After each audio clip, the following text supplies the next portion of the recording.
Hey everybody, this is Yuri on YouTube. Today we're going to be checking out one of my bikes, one of many bikes that I'll be featuring on my YouTube channel, which is, it's my 2018 GT Zaskar Carbon Pro. It's a pretty awesome bike. I use it for trials. I use it for XC. Well, I use it for street trials and I don't use it for trials competitions, obviously. But any kind of trials tricks I want to do, rear wheel hops, going kind of wheeling off things. There's some Hans Ray level things without having to bash, of course, on the chainring up front or even the frame. I'm totally down for. It's a pretty durable bike. I enjoy it. I've taken this bike even to bike park. I've done some gravity stuff on it, and it holds up really well. Surprisingly, it's a really compliant ride. And we're talking about I've owned the GT Zaskar Elite in the 2014 setup in a size small. This bike, I'm 5'6", this size medium, and it fits me perfect. I don't think I would have gotten this. I totally wouldn't get a size smaller for my height, and I'm a 32 inseam, so it works really, really well for me. I have changed up a couple things on this one.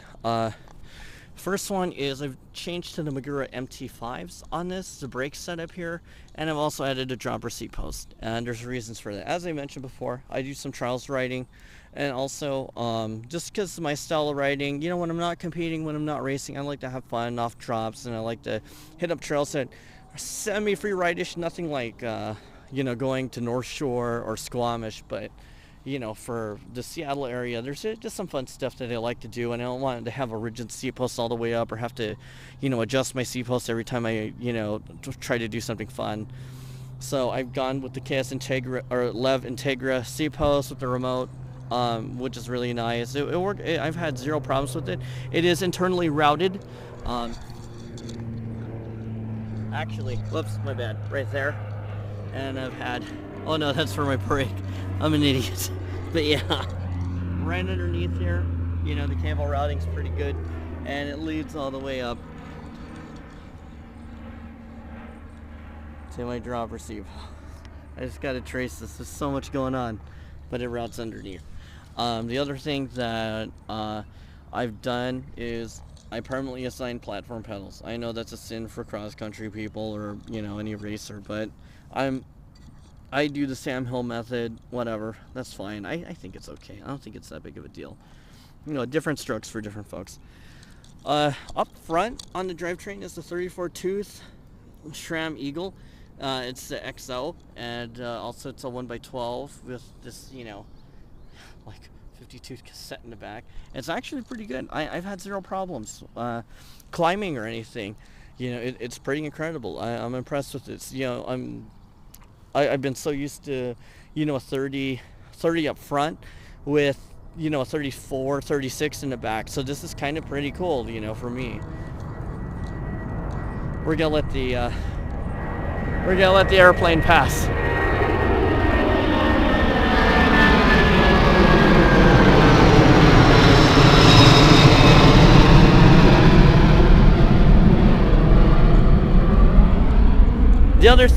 The other thing that is stock, the one thing that's stock on this bike is the WTB Silverado seat. I think it's a great seat if you're just doing some short distance stuff. Like if you're going to be in the saddle for 2 hours, maybe even 3. Definitely if you're going to be in the saddle for 3 hours, I would consider something else. I've been on other seats before. I like Pro Logo stuff, but also given that, I run a 147, this one's a little narrower, so maybe that's why. But I think at some point, if I were to swap out the seat, I would just get a Pro Logo. This one's a little bit, it's comfortable for sub 3 hours, and it's just excruciating beyond that for me. So that's totally why I go on short rides. Well, I actually am out for like an hour or two, but sometimes I am in a race where I am for 3, and it's pretty painful. But other than that, the stock seat post on here was a rigid Altera, which is GT's in-house brand carbon seat post. Also here is an Altera brand carbon handlebar as well. It's pretty wide. It's a 760, I think maybe even 780, I forget, between one of the two. And it also comes with an Altera stem, which is aluminum. It's alloy. It's a But the bike, surprisingly, is pretty light. It's definitely not going to be one of the lightest bikes that you will ever pick up, for sure. I know there's other lighter bikes, like, you know, a Cannondale Scalpel, or even like, I think even a Trek Top Fuel feels lighter than this bike. But given at the same time, this feels like a pretty durable bike, and I've hit drops that are about 3 feet, maybe 3.5, no problem.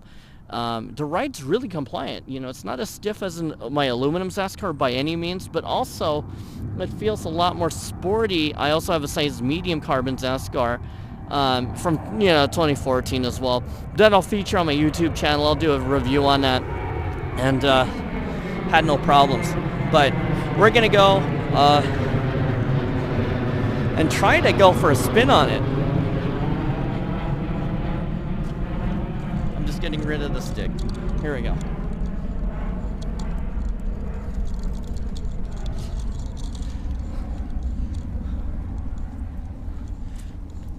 So one of the things that I do enjoy,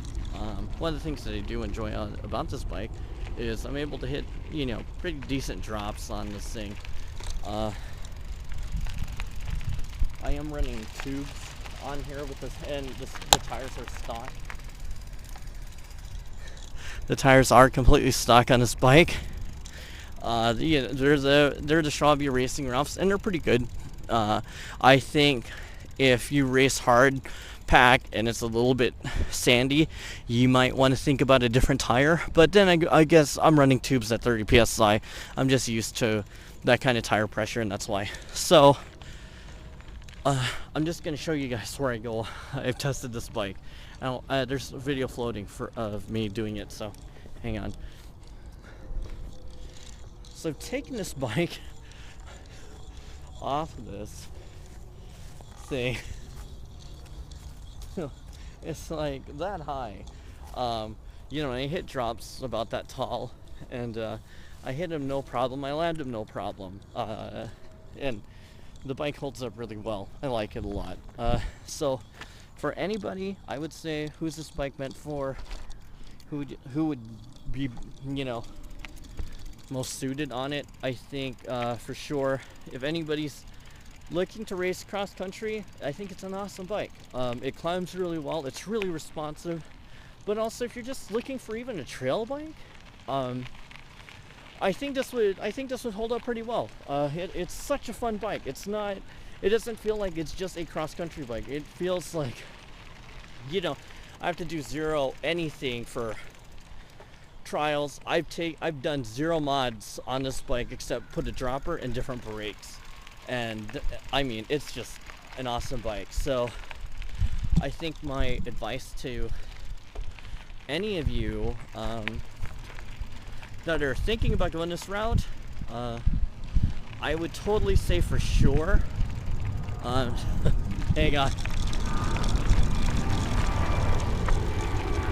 It's also the airplane.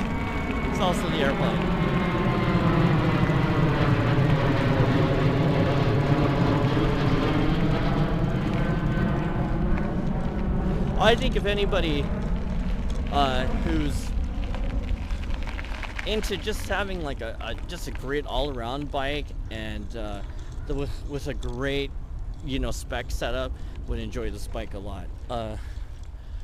I think out of over a dozen bikes, almost 2 dozen bikes that I own, this has got to be like my favorite. And I own a GT Sanction, and I like this bike a lot.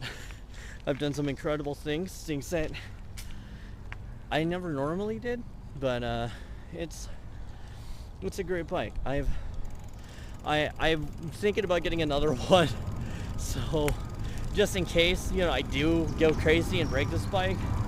I don't know if I would break it, but I'll be crushed because I love the paint job on it. It is pretty awesome.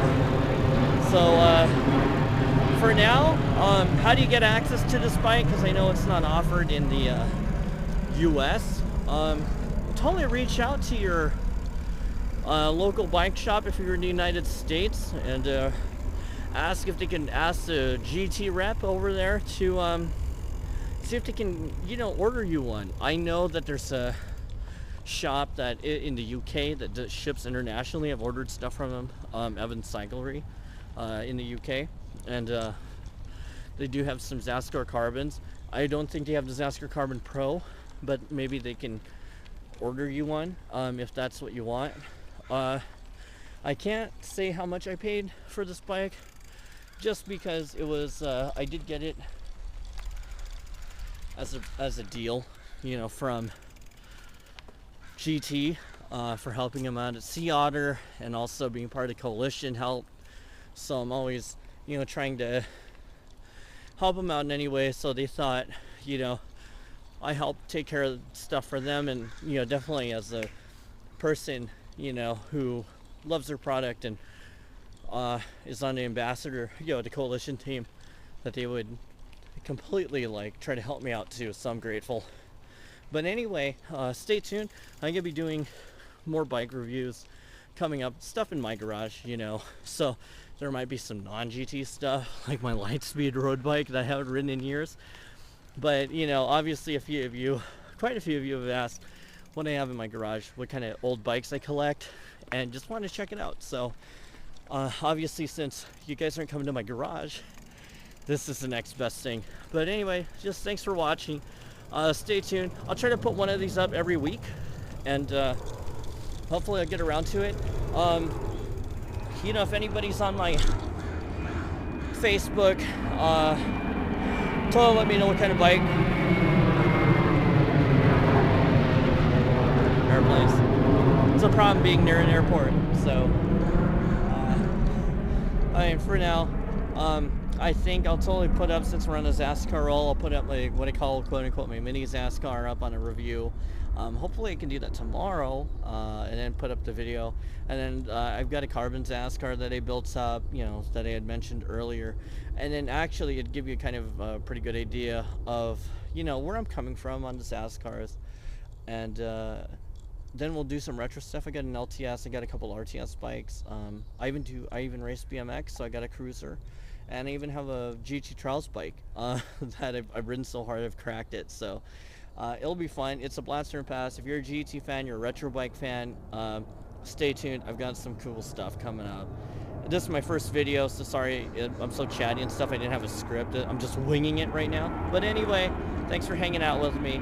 As always, stay tuned.